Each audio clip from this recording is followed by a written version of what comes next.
Bonjour, assalamu alaikum, bienvenue pour cette nouvelle édition spéciale Ramadan. Alors, je suis avec monsieur Omar Ahmed, assalamu alaikum. Wa alaykoum salam wa rahmatullah. Alors, ma question du jour concernant le mois du Ramadan. Alors, qu'est-ce que Laylatul Qadr? Alors, la nuit du destin, pour nos frères francophones. Est-ce que vous pouvez nous expliquer? Laylatul Qadr. Eh bien, Laylatul Qadr, il y a un grand folklore à ce niveau-là. Il est de tradition chez les frères musulmans de se lever la nuit, toute la nuit en prière, la 27e nuit du Ramadan. Parce que il est de tradition de dire que pendant la nuit du destin, Laylatul Qadr, on doit la chercher dans les 10 dernières nuits du Ramadan. C'est un hadith d'un prophète sallallahu alayhi wa sallam. Et dans cette pratique, ça révèle une certaine posture d'esprit.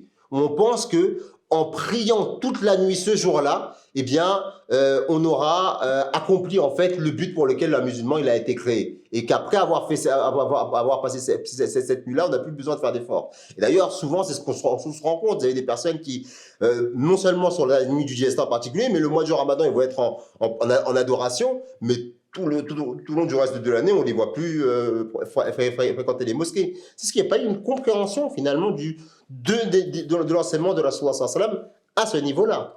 Laylatul Qadr, c'est le Saint-Coran nous enseigne que Laylatul Qadr est meilleur que 1000 mois. Et là, vous allez voir qu'il y a encore cette question de la réforme qui entre en ligne de compte. 1000 mois, quand on fait un calcul, ça correspond pratiquement à 80 ans. Et 80 ans, c'est l'espérance de vie moyenne des êtres humains. Et quand on dit que Laylatul Qadr est meilleur que 1000 mois, ça veut dire que celui qui a obtenu le Laylatul Qadr, c'est celui qui aura réussi dans la pratique de ce mois béni à avoir créé en lui cette volonté, cette prise de conscience que à partir d'aujourd'hui, je vais arrêter mes bêtises, je vais mettre un trait à ma vie passée, pour ne plus que m'orienter vers les choses que Allah subhanahu wa ta'ala conseille ou enjoint.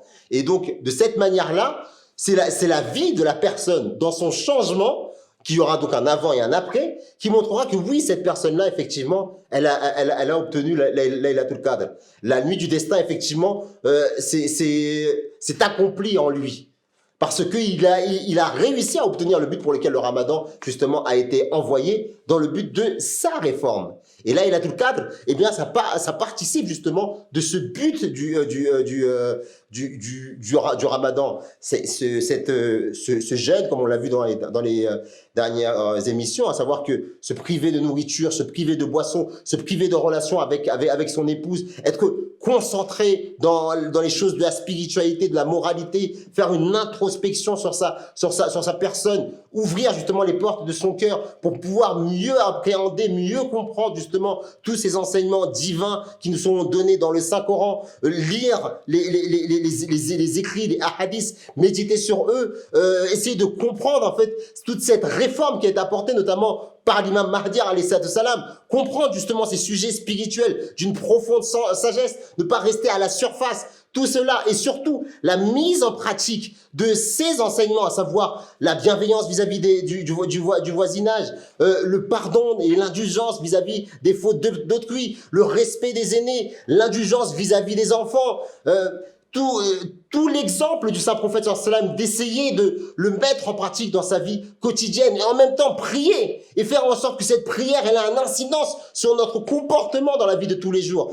Et tout cela lié dans ce mois béni peuvent faire en sorte que justement Laylatul Qadr vienne dans notre vie, nous réforme, nous change, nous transforme et fasse de nous de vrais et de très bons musulmans. Et d'ailleurs, c'est dans cet esprit que le saint sallam disait que pendant les 10 derniers jours du mois du Ramadan, eh bien, multipliez les prières, cherchez Laylatul Qadr dans les jours impairs. Et chercher Laylatul Qadr, c'est par la supplique. C'est par la supplique, c'est demander au Seigneur. Et d'ailleurs, il y a quelque chose qui va dans le sens du repentir. C'est cette prière que Aïcha, radhiyallahu ta'ala anha, elle avait reçue de la part de son prophète quand elle lui a posé la question. Ya Rasulullah, si je reçois Laylatul Qadr, qu'est-ce que je devrais dire?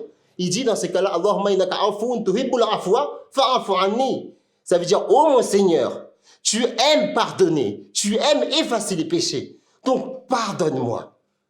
Et c'est pendant ces 10 derniers jours qu'il faut particulièrement faire cette prière. Et peut-être qu'Allah, subhanahu wa ta'ala, dans sa bonté et dans sa rahma infinie, pourra faire en sorte de descendre quelque chose dans votre cœur et transformer cet individu pour en faire un véritable dévot, un véritable serviteur pour l'humanité. C'est ce qu'on appelle un musulman. Jazakumullah et à très bientôt, Inch'Allah. Assalamu alaikum.